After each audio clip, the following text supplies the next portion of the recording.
Bonjour à tous, bienvenue sur cette nouvelle capsule sur l'eau alcaline ionisée. J'espère que vous allez bien en cette période estivale. Vous voyez, j'ai choisi de me mettre au frais dans ces endroits toujours fantastiques où il y a cette eau qui coule, cette fraîcheur que nous offre la nature. On va aujourd'hui parler d'une étude que j'ai trouvée d'un éminent chercheur japonais qui s'appelle le docteur Hidemitsu Hayashi, dans l'université de Tokyo, qui nous va vous parler à la fois, encore une fois, de l'eau alcaline ionisée. Pourquoi j'ai choisi ce monsieur? Parce qu'il a vraiment documenté quelque chose d'extrêmement intéressant. On va voir tout à l'heure, on a dans de précédentes capsules souvent parlé de symptômes et de terrain.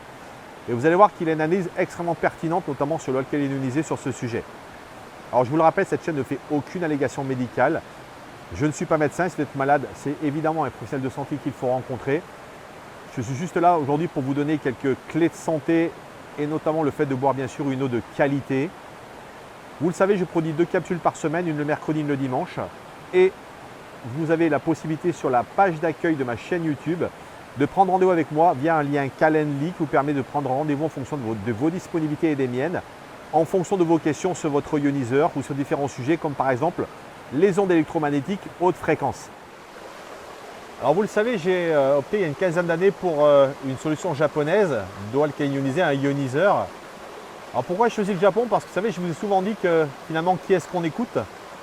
Et je considère encore une fois qu'aujourd'hui, le Japon est un pays qu'on doit écouter à plein d'égards parce que déjà, il y a un art de vivre au Japon, même si bien sûr tout n'est pas parfait. Mais en tout cas, quand on regarde aujourd'hui les études sur la longévité de ces populations, à beaucoup d'égards, ce sont des gens qui ont vraiment des choses peut-être sur lesquelles on devrait simplement réfléchir. Encore une fois, chaque pays a ses spécificités. Mais en tout cas, j'ai choisi véritablement de vous faire comprendre qu'aujourd'hui, écouter les chercheurs japonais a du sens. Et là, ce fameux monsieur qui s'appelle Hidemitsu Hayashi nous parle justement de cette théorie, donc dans ce fameux document que je vous ai mis tout à l'heure en descriptif, de la théorie de l'amont et de l'aval. Et je trouve ça très intéressant. On va voir que c'est vraiment l'histoire du symptôme et du terrain. Il vous dit, vous voyez, lorsqu'on cherche, par exemple, comme dans cette rivière derrière moi, si on veut bien sûr éliminer une pollution qui serait là subitement, qu'est-ce qu'on va faire? Eh bien, il faut travailler en amont pour justement endiguer cette pollution. Donc vous voyez, il y a toujours l'idée qu'en fin de compte, plutôt que de traiter le symptôme plus bas d'une eau contaminée et effectivement trouver des solutions souvent coûteuses et compliquées, n'est-il pas plus intéressant de se dire qu'en amont, eh bien, il faut faire attention souvent à ne pas polluer cette eau et trouver donc en amont ces fameuses solutions. Alors ce que nous révèle ce scientifique japonais dans cette étude, vous voyez, il vous dit qu'en fin de compte, il dit si on considère une alimentation équilibrée, composée de viande et de légumes, mais il vous dit qu'en fin de compte, c'est ce qui se passe. Et encore une fois, ça vraiment reprend, je trouve, le propos de Sangwang. En fin de compte, les protéines de viande se métabolisent en amines, tandis que les nitrates provenant des engrais utilisés pour cultiver les légumes se métabolisent en nitrites dans le tube digestif. Ces amines et ces nitrites se combinent pour former des nitrosamines. Et là, je vous mettrai en lien la capsule rapide que j'ai fait sur les nitrosamines. Et il le dit lui-même, qui sont des agents cancérigènes reconnus. L'absorption d'eau réduite en amont permettra de réguler les fermentations excessives. Donc vous voyez, encore une fois, on est vraiment dans cette idée qu'on doit être dans la prévention, même si évidemment manger sainement fait du sens. Mais en tout cas, on voit que malheureusement, quoi qu'on mange, on va de toute façon générer ces fameux déchets métaboliques et notamment ces nitrosamines. Donc vous voyez que ce soit les légumes, donc la viande, donc qui vont générer des nitrates avec les protéines, eh bien ces fameuses nitrosamines sont véritablement des poisons pour notre corps. Et vous voyez ce qu'il nous révèle ensuite, et d'ailleurs je vais vous mettre ici en description le schéma, c'est qu'en aval on a justement notre appareil digestif à partir du foie. L'eau réduite, donc l'eau alcaline ionisée réduite, je vous le rappelle, qui est antioxydante, pénétrera plus rapidement dans le foie. On le sait, cette eau pénètre beaucoup plus facilement les tissus et les organes. Et les autres organes en raison de son faible poids moléculaire, vous voyez, c'est ce que je viens de vous dire à l'instant.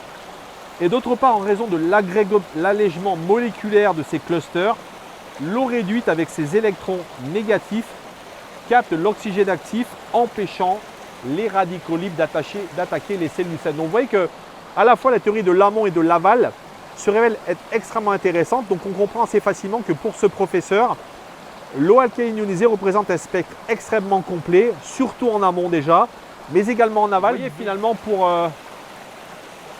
faire une conclusion sur cette théorie de l'aval, donc de cette partie aval, donc de ces organes qu'il appelle post-hépatite, eh bien, il nous dit simplement que l'oxydation des cellules saines par l'oxygène actif, elle est bloquée justement par le potentiel redox de cette eau, qui, je vous le rappelle, est une eau antioxydante qui a un potentiel souvent entre moins 150 voire moins 400 millivolts en moyenne, eh bien les molécules biologiques bien sûr restent intactes.